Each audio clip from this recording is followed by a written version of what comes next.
ಸಿಟ್ಟನ್ನೋದು ಒಂದು ಸಹಜ ಪ್ರಕ್ರಿಯೆ. ಪ್ರತಿಯೊಬ್ಬ ಮನುಷ್ಯನಿಗೆ ಸಿಟ್ಟು ಬಂದೇ ಬರುತ್ತೆ ಅಲ್ವಾ? ಸಿಟ್ಟಿಲ್ಲದ ಮನುಷ್ಯನೇ ಇಲ್ಲ ಅಂತ ಹೇಳ್ಬೋದು. ಬಟ್ ಸಿಟ್ಟು ಬಂದಾಗ ನಾವು ಹೆಂಗೆ ಪ್ರತಿಕ್ರಿಯಿಸ್ತೀವಿ ಅದ್ರ ಮೇಲೆ ನೆಕ್ಸ್ಟ್ ಏನಾಗ್ಬೋದು, ಅನಾಹುತಗಳಾಗ್ಬೋದು ಅನ್ನೋದ್ರ ಬಗ್ಗೆ ನಿರ್ಧಾರ ಊಹೆ ಮಾಡ್ಬೋದು. ಯಾಕೆ ಎಷ್ಟೋ ಸಲ ಸಿಟ್ಟಲ್ಲಿ ಏನಾಗುತ್ತೆ, ಅಡ್ರಿನಲಿನ್ ಸಿಕ್ಕಾಬಿಟ್ಟೆ ರಶ್ ಆಗುತ್ತೆ, ಬಾಡಿಲಿ ಕಾರ್ಟಿಸೋಲ್ ಏನಿರುತ್ತೆ ಅದು ಸಿಕ್ಕಾಬಿಟ್ಟೆ ಜಾಸ್ತಿ ಆಗುತ್ತೆ. ಇಂಥ ಟೈಮಲ್ಲಿ ಏನು ಮಾಡ್ತೀವಿ, ನಾವು ಸಿಟ್ಟಿನ ಕೈಯಲ್ಲಿ ಬುದ್ಧಿ ಕೊಡ್ತೀವಿ, ಜಗಳಕ್ಕೆ ಹೋಗ್ತೀವಿ, ಬೈಲಿಕ್ಕೆ ಹೋಗ್ತೀವಿ, ಹೊಡೆದಾಟಕ್ಕೆ ಹೋಗ್ತೀವಿ. ಎಷ್ಟೋ ಸಲ ಪೊಲೀಸ್ ಸ್ಟೇಷನ್ ತನಕನೂ ಕೆಲವು ಸಮಸ್ಯೆಗಳು ಅತಿರೇಕಕ್ಕೆ ಹೋಗ್ಬಿಡುತ್ತೆ. ಅದೇ ಥರ ಡೈವರ್ಸ್ ಲೆವೆಲ್ಗಳು ಕೂಡ ಇತ್ತೀಚಿನ ಯಂಗ್ ಜನ್ರೇಷನಲ್ಲಿ ಪೇಷನ್ಸ್ ಇಲ್ದಂಗೆ ಆ ಸಮಸ್ಯೆಗಳಾಗ್ತಿದೆ. ಆ ಸಣ್ಣ ಸಿಟ್ಟು ಅದು ಇಗೋಯಿಸ್ಟಿಕ್ ಸಿಟ್ಟುಗಳು, ಅಹಂಕಾರದ ಸಿಟ್ಟು ಅಂತ ಹೇಳ್ಬೋದು. ಇದೇನು ಮಾಡುತ್ತೆ, ಮನುಷ್ಯನ ಅಹಂಕಾರನ ಆ ಸಿಟ್ಟಿನ ರೂಪದಲ್ಲಿ ಪರಿವರ್ತನೆ ಮಾಡಿ ಇಮ್ಮಿಡಿಯೇಟಾಗಿ ಬೇರೆ ಬೇರೆ ಅನಾಹುತಗಳಿಗೆ ಅವಕಾಶ ಮಾಡಿಕೊಡುತ್ತೆ.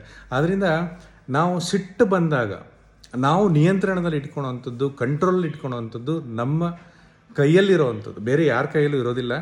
ಅದೇ ರೀತಿ ಎಷ್ಟೋ ಸಲ ಮನೆಯಲ್ಲಿ ಗಂಡ ಬರ್ತಾನೆ, ಸಿಟ್ಟು ಮಾಡ್ತಾನೆ, ಹೆಂಡತಿ ಸಿಟ್ಟು ಮಾಡ್ತಾಳೆ, ಕಿರಿಕಿರಿ ಮಾಡ್ತಿರ್ತಾಳೆ. ಸೊ ಈ ಜಗಳಗಳು ಮನೇಲಿ ಈ ಸಿಟ್ಟಿನಿಂದನೇ ಆಗುವಂಥದ್ದು. ಸೊ ಯಾರಾದರೂ ಅಕಸ್ಮಾತ್ ಸಿಟ್ಟು ಮಾಡಿದ್ರೆ ಸೈಲೆಂಟ್ ಆಗಿಬಿಡಿ, ಸ್ವಲ್ಪ ಸೈಲೆಂಟ್ ಆಗಿಬಿಡಿ.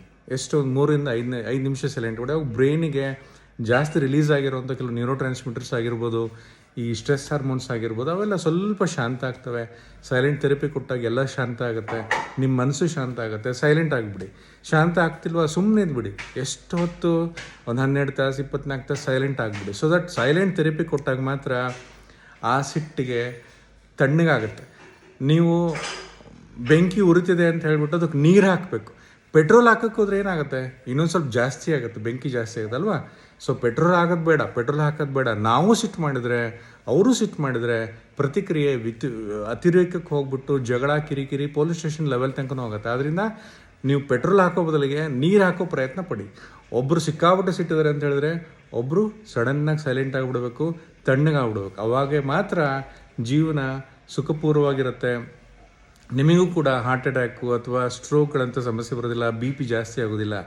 ಸೊ ಆದ್ದರಿಂದ ಇದಿಷ್ಟು ಸಿಂಪಲ್ ಟಿಪ್ಸ್ನ ಮನೇಲಿ ಫಾಲೋ ಮಾಡ್ತಾ ಬನ್ನಿ. ಸಿಟ್ಟಿಂದ ದೂರ ಇರಿ.